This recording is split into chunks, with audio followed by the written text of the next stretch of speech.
लागे तुझसे मन की लगन या स्टोरीचे 3 एपिसोड अपलोड केलेले आहेत. जाऊन पटकन बघा आणि स्टोरी कशी वाटली ते सांगा.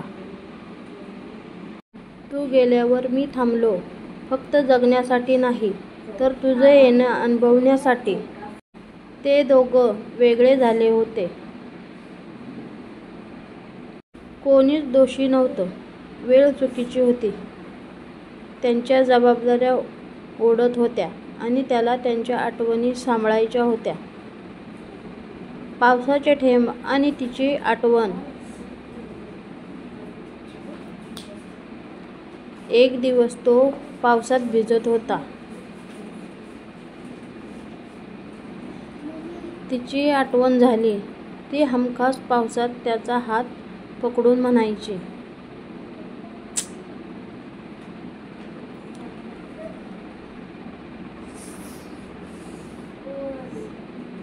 आधी छत्री धर रे बावळट, मग प्रेम कर.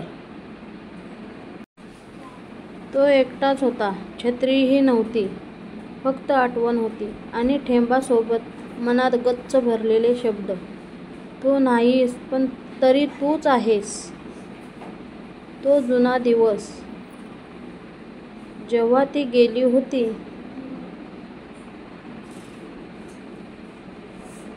ती निघून जाताना म्हणाली होती, पुन्हा भेटू, पण जर तू मनाने मला जपशील तरच. तो दिवस त्यांच्या आयुष्याचं वळण ठरला. त्याने आपल्या मनातलं घर तिच्यासाठी कायमचं उघडं ठेवलं. कधी कोणी विचारायचं,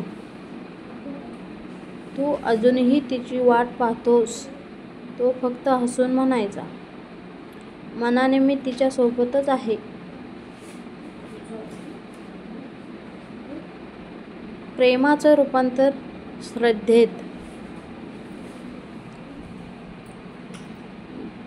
जसं देव आपल्या सोबत नसतो, पण आपण त्याच्या अस्तित्वावर विश्वास ठेवतो,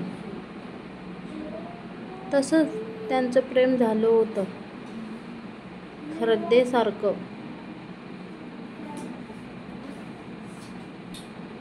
ती नसतानाही तिचं अस्तित्व त्याचं मार्गदर्शन करत होतं. तिचं हसणं, तिचा राग, तिचं जप स्वतःला असं म्हणणं, सगळं त्याच्या मनात जिवंत होतं.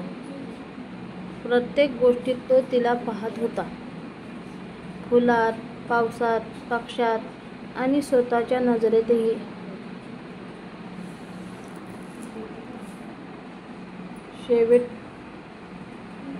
शेवटची आशा.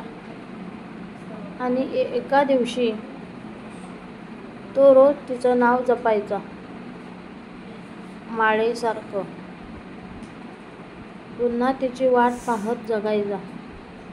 ती परत येईल का माहीत नव्हतं, पण एक दिवस स्टेशनवर उभा असताना एक स्त्री त्याच्याजवळ आली.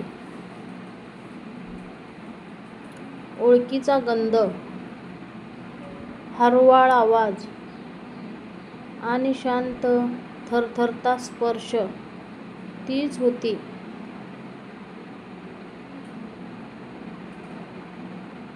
ती परत आली होती.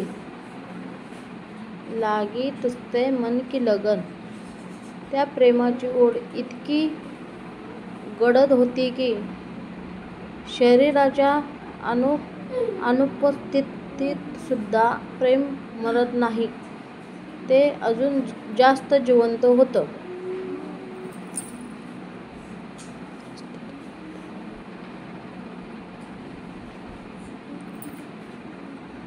जर ही प्रेमकथा हृदयाला भिडली असेल तर लाईक, कमेंट आणि सबस्क्राईब नक्की करा. तुमच्या एका प्रतिक्रियेने मला पुढची कथा लिहायला नवी प्रेरणा मिळते. आणखी अशाच कथा पाहण्यासाठी फॉलो करा. जिमेल मैनाबाळ.